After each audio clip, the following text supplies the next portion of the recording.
Sa totoo lang, gusto ko na talagang magkaanak. Pero hindi ko kaya. Kaya naman nung nalaman ko na may anak na ang napangasawa ko, it made me very happy. Lance, pwede bang humingi ng favor? Saad ni Sandra habang hawak ang kamay ni Lance. Anong klaseng favor? Kinabukasan, nakakapit si Sandra sa braso ni Lance habang naglalakad papunta sa isang hotel. Ang hinihinging pabor ni Sandra ay ang makipag-date kay Lance. Bakit ko ginawa to? Tanong ni Lance sa sarili habang naglalakad sila. So, anong gagawin natin? Tanong ni Sandra. Hindi ko po alam. Nauutal na sagot ng binata. Ha? Hindi ka man lang nag-isip ng pwedeng gawin? Ay, I'm a little disappointed. Sorry po. Tanging sagot ni Lance. Nagbibiro lang ako. 'Di ba nasabi ko na sa'yo na hindi kami ganun ka-close ng stepson ko? Gusto mo bang makita ang picture niya? Inabot ni Sandra ang isang larawan. Halos wala siyang makita dahil malabo ang kuha at halatang iniiwasan talaga ng binata si Sandra. Actually, ang hirap pakisamahan ng batang yan. Kahit kunan ko siya ng picture, ayaw niya. Kaya kinuhanan ko siya ng palihim. Pero pangit pa rin ang kuha ko. Anyway, siguro makakatulong tong date natin dahil magkasing edad lang kayo. Baka mabigyan mo ako ng idea kung paano ko siya mapapalapit sa akin. Paliwanag ni Sandra. Okay po. Tanging sagot ni Lance. So, anong unang gagawin natin? Alam ko na. Gusto mo bang gupitan kita? Walang nagawa si Lance kundi ang sumunod. Kinuha agad ni Sandra ang cellphone at tinawagan ng salon para magpareserba. Pero puno ito ng mga customer. Kaya nagpasya sila na pumunta na lang sa ibang lugar. Sa lobby ng hotel ay nakatayo si Lance. Nagtataka siya kung bakit dito sila pumunta. Maya-maya pa'y dumating na si Sandra. Sorry kung napatagal ah. Okay lang po, hindi naman po matagal. Tara, akyat na tayo sa 20th floor. Nakangiting saad ni Sandra. 20th floor? Di ba mahal doon? Okay lang yun. Ako naman ang boss dito sa hotel eh. Paliwanag ni Sandra na ikinagulat naman ni Lance. Pagdating nila sa kwarto. Alam mo, kahit boss ako dito, ang asawa ko ang nagpapatakbo ng lahat. Pero sa akin nakapangalan ng hotel. Naisip ni Lance na hindi ako makapaniwala na siya ang may-ari ng hotel na to. Baka nga mas mayaman pa sila kaysa sa amin. Oh, hindi ka ba papasok? Tanong ni Sandra na nasa loob na ng kwarto. Sige po, papasok na po.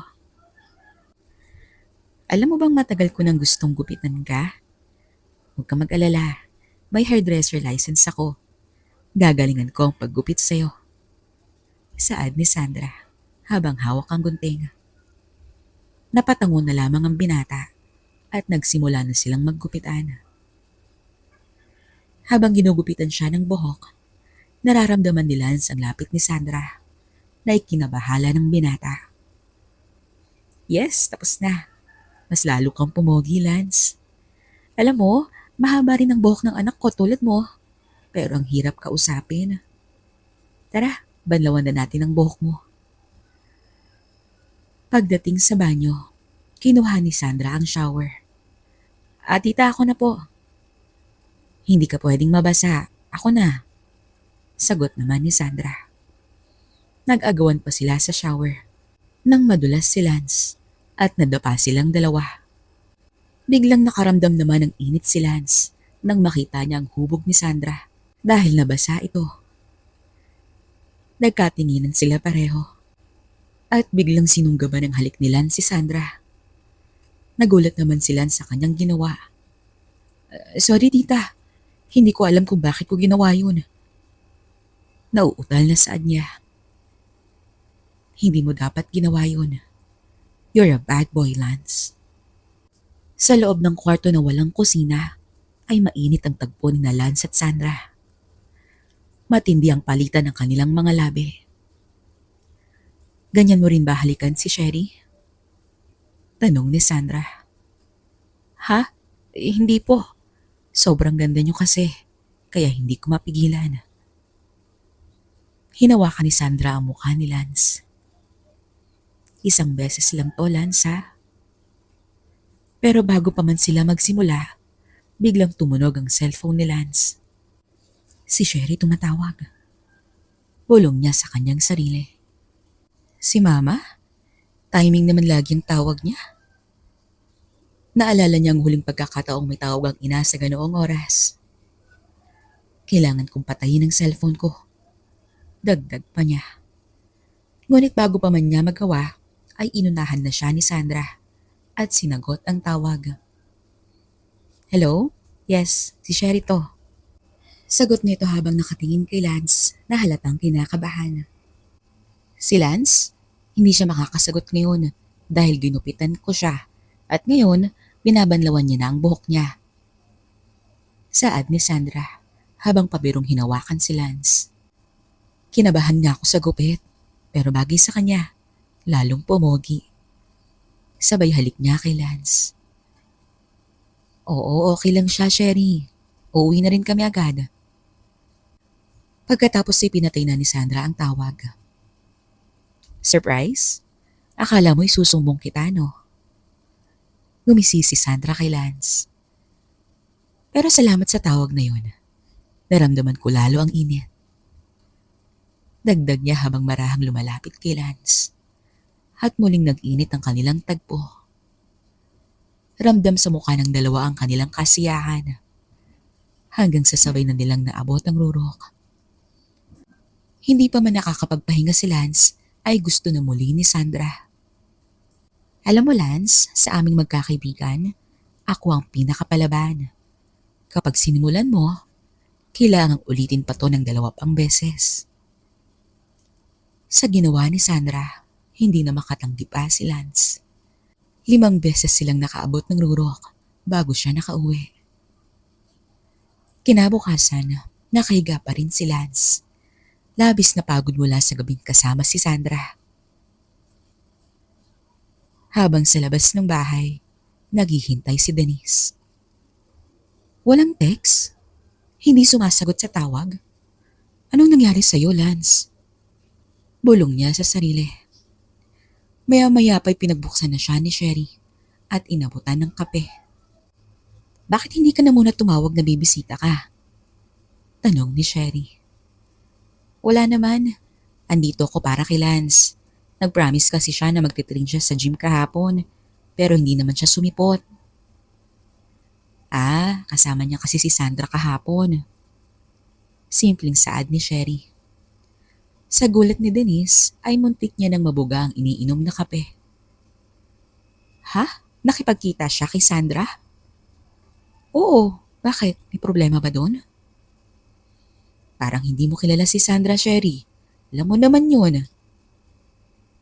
Ay, hayaan mo na. Kung may ginawa man siya kay Lance, di ko yun palalagpasin.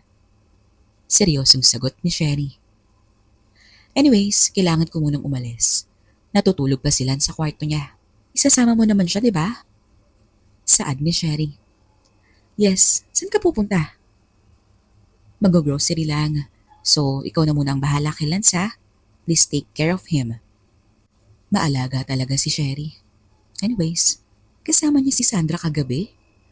Sana lang walang nangyari sa kanila. Bulong ni Denise sa sarili habang pumapasok sa kwarto ni Lance at nakita siyang natutulog. Wow, bagong gupit. Parang lalo kang pumogi, Lance. Bulong niya sa sarili.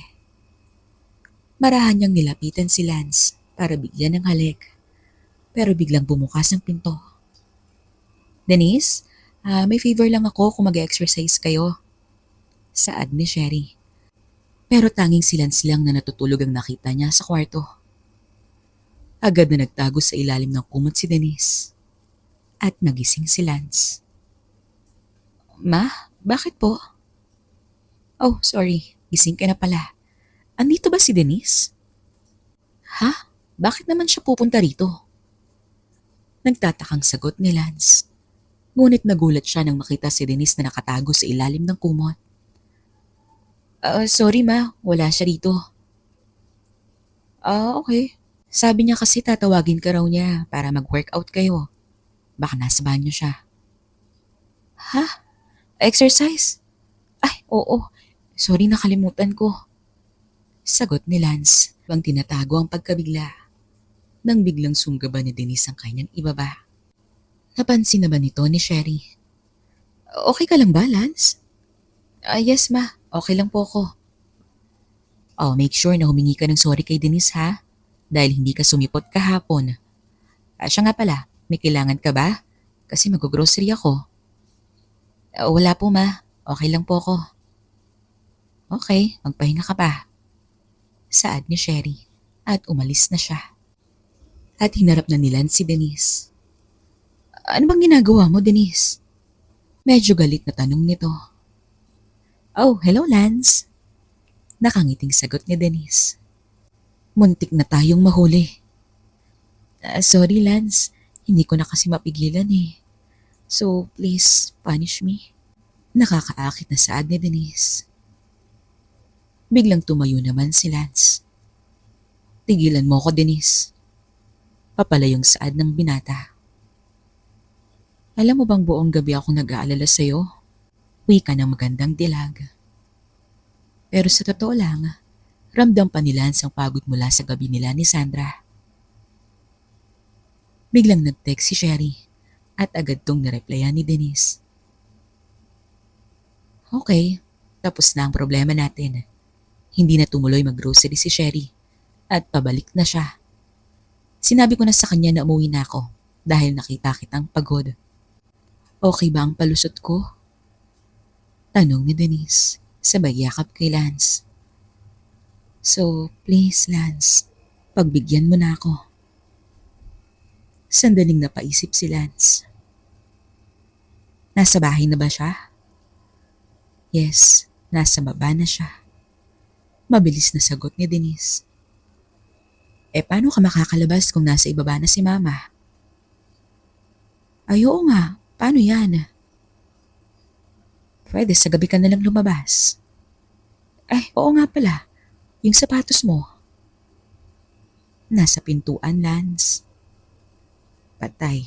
Sana hindi pa nakita ni Mama yun. Kukunin ko na muna. Dito ka lang. Pagbaba ni Lance, nakita niya ang kanyang ina na natutulog sa sofa. Hindi niya mapigilan ang sarili na mapansin ang kanyang ina. Pero agad niyang sinuway ang sarili. Tumigil ka, Lance. Mama mo siya. Bulong niya sa kanyang sarili. At tumuloy siya sa pintuan para kunin ang sapatos. Pagbalik niya sa kwarto, nakita niyang natutulog na si Denise. Hindi niya maiwasan na titigan ang magandang mukha nito. Diba gusto mo ng punishment? Marahan siyang lumapit at hinalikan si Denise. Madaling araw na nang magising si Denise. Sorry, napasarap ang tulog ko. Anong oras na? 1:00 ng madaling araw. Ha? Ilang oras akong natulog? Mga 10 hours. Nako, kailangan ko ng isara ang gym. Bakit hindi mo ko ginising, Lance? Sorry, ang sarap kasi ng tulog mo. Pero ang totoo, natuwa si Lance pagmasdan ng dalaga dahil sobrang amo ng mukha nito. Ang bait mo naman. 10 points. Nakangiting saad ni Denise. Anyway, workout tayo bukas ha. Hinatid na nila si Denise pababa. Pero bago pa sila makababa, ay may narinig silang ingay mula sa kwarto ng magulang ni Lance. Dahil nakaawang ang pinto, ay napasilip sila. Nagulat ang dalawa sa nakita. Si Sherry, kasama ang papa ni Lance, may ginagawang milagro. Napatingin si Lance kay Denise na halatang nakaramdam din ng init. Lance, huwag mong tignan ng ganyan ng mama mo. Halika, dito mo nalang ilabas. Bulong ni Denise, sabay hila kay Lance papunta sa gilid. Sinunggaban niyang ibaba ng binata at sa halip na maghintay pa, ay dinala nila si Denise pabalik sa kanyang kwarto. At doon na nila nilabas ang lahat ng init na nararamdaman. Pagkatapos ay napayakap si Denise kay Lance. Thank you at pinagbigyan mo ko. Walang anuman. Kahit ramdam ko pa rin ang pagod sa ginawa namin ni Sandra kagabi. Sagot ni Lance. Ano? Si Sandra? Nagtatakang tanong ni Denise. Patay, nadulas pa. Hani niya sa kanyang isipan. Pagkatapos, napayakap si Denise kay Lance. Thank you at pinagbigyan mo ko. Saad nito. Walang anuman. Kahit ramdam ko pa rin ang pagod mula sa ginawa namin ni Sandra kagabi. Sagot ni Lance. Ano? Si Sandra? Nagtatakang tanong ni Denise. Patay, nadulas pa. Saad ni Lance sa kanyang isipan. Anong sabi mo, Lance? Galit na tanong ni Denise. Hindi naman makasagot ang binata. May nangyari ba sa inyo ni Sandra? Seryosong tanong ng dalaga. Kaba at takot naman ang nararamdaman ni Lance sa mga oras na yun. Makinig kang mabuti. Kahit na may pagkakataon ka kay Sandra, huwag mong papatulan. Saad ni Denise. Anong ibig mong sabihin? Kapag nagsimula na siya, mahirap na siyang pigilan. Hanggang sa maubos ka niya. Hindi ko kinukumpara ang sarili ko sa kanya. Pero at least ako, choosy ako sa gusto kong makasama. Kahit ngayon. Baka sa mukha ni Denise ang pagkahiya. Anyway, lumayo ka sa kanya. Please lang. Kahit na ang asawa niya takot sa kanya at iniiwasan siya. Dagdag pa ni Denise. Ano? Pati ang asawa niya? Naalala ni Lance na sinabi ni Sandra na twice a week lang kung umuwi ng bahay ang kanyang asawa. Huwag mong sabihin na hindi niya rin kayang masatisfy si Sandra. Tanong ni Lance. Hindi lang ang asawa niya, pati ang mga actors na nakasama namin. Hindi siya kinakaya. Actors? Yung video na ginawa niyo? Ibig sabihin may nagplano nun. Sino? At bakit niyo ginawa yun? Tanong ni Lance habang nakahawak sa balikat ni Denise. Sorry Lance, pero hindi ko pwedeng sabihin. Napayuko na lamang ang binata. Nakaramdam naman ng awa si Denise at nakaisip ito ng paraan. Ito na lang Lance. If you complete the exercises I gave you, all of them, I'll answer your question. Seryoso ba yan? Oo, basta yung tungkol lang sa akin. Wala nang iba. Okay, I understand. Ano naman ang kondisyon? You have 3 months. Bench press, squats, deadlifts. Ilang araw ang lumipas at nagsimula na rin sila ng exercise. Ano Lance, ready ka na? We're going to work on all 3 weightlifts. Anong ibig mong sabihin?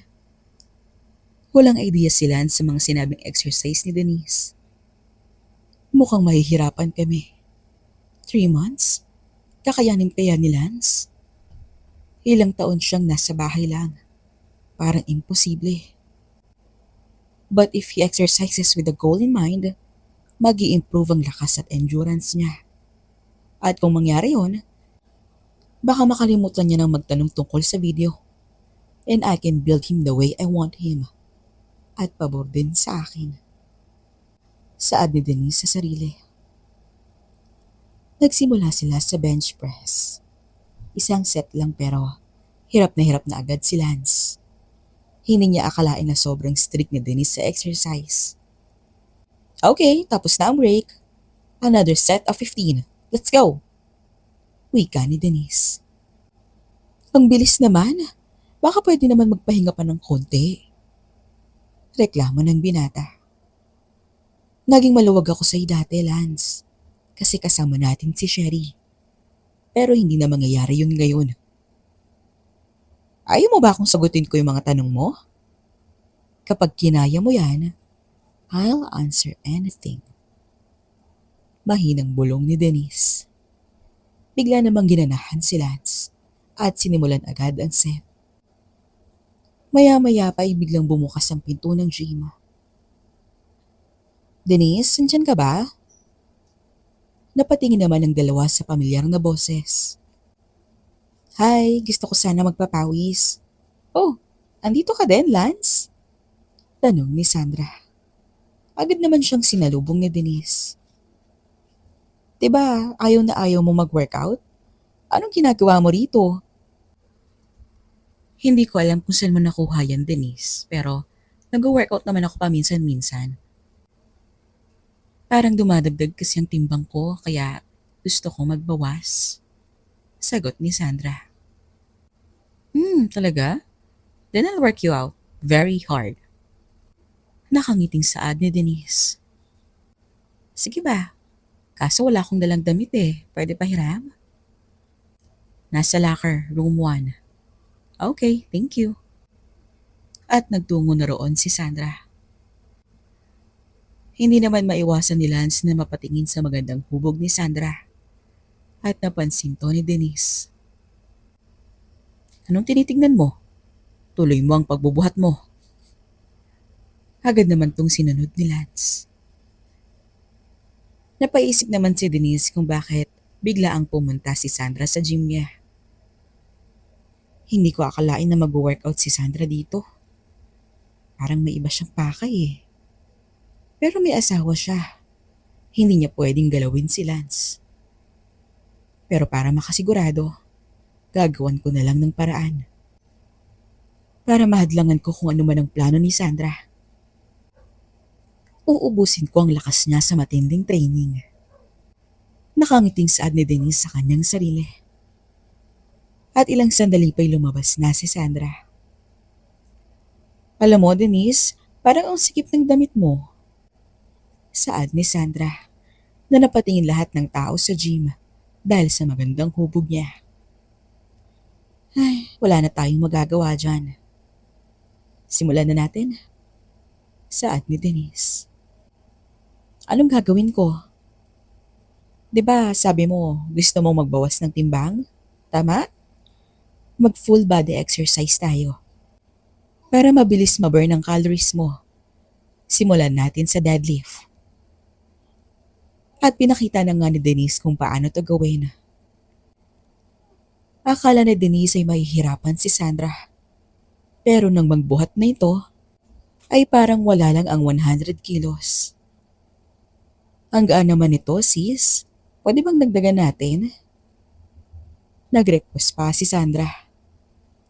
Matapos si Sandra, sinubukan din ni Lance. Hindi ko alam kung ilang kilo to pero kung kaya ni Sandra, kaya ko rin to. Malakas ang loob ni Lance. Pero nang subukan niya ito, hindi niya kinaya. Pero pinush pa rin niya hanggang sa bumagsak si Lance at nawala ng malay. Nagising na lamang ang binata sa sofa ng office ni Denise.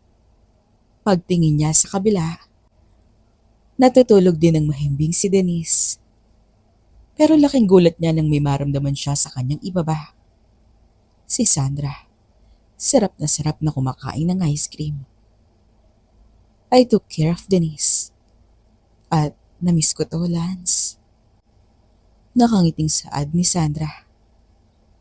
Sandra, anong ginagawa mo? Andyan si Denise. Tsaka na bang nangyari? Nagbubuhat lang ako kanina. Hindi mo maalala? Pagbuhat mo, nawalan ka ng malay at bumagsak ka kay Denise. Sa sobrang lakas, para nagtama ang bola ng billiards. Anyway, huwag na natin pag-usapan pa si Denise. Nagpapahinga pa siya.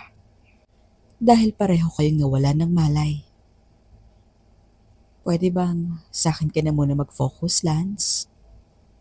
Sabay sunggab ng halik ni Sandra. Wait, Sandra. Paano kung magising si Denise at mahuli tayo? Pwede naman nating gawin kasama si Denise, 'di ba? So huwag ka nang marami pang satsat. Tandaan mo, ikaw unang nagsimula, Lance. Ilang taon ko tong pinipigilan. Pero lumabas ang init ko dahil sa'yo. Ang asawa ko'y nasa business trip, kaya walang mabibigay ng pangangailangan ko. At doon na naging mainit ang mga tagpo. Habang si Denise ay hindi pa rin nagigising. Hanggang sa maabot na nila ang sukdulan. Pero biglang nawalan ng lakas si Lance at nawalan ng malay. Nagising si Lance dahil ginising siya ni Denise. Anong nangyari? Nawalan ka ng malay kanina habang nagbubuhat at bumagsak ka sa akin at tumama ang ulo ko. Paliwanag ni Denise. Pero naalala ni Lance ang pagpapaligayan nila ni Sandra. Sorry, Denise. Wala ka namang kasalanan. You were trying to work hard, di ba? Go wash and get some rest. Pag hindi pa umokay ang pakiramdam mo, pumunta tayo sa ospital. At pagkatapos magayos, ay umuwi na sila sa bahay nila. Pagpasok niya, nakita niyang nakaharap sa TV si Sherry. Ano, kamusta, Lance? Mahirap ba ang pag-workout mo? Opo, ma, pero kaya naman. Agad naman napansin ni Lance ang isang friend ng mama niya sa TV. Frankie? Tanong ni Lance. Naalala mo siya? Wow. Bakit nasa TV ang friend niyo, ma? Hindi ko pala nasabi. Frankie is a professor of economics and psychology. Kaya minsan ay invite siya sa TV. Diba ang galing? Paliwanag ni Sherry. Napatango na lamang si Lance nang biglang, maliit na bagay. Mas magaling pa rin sa akin si Sherry. Wika ni Frankie habang papalapit sa kanila.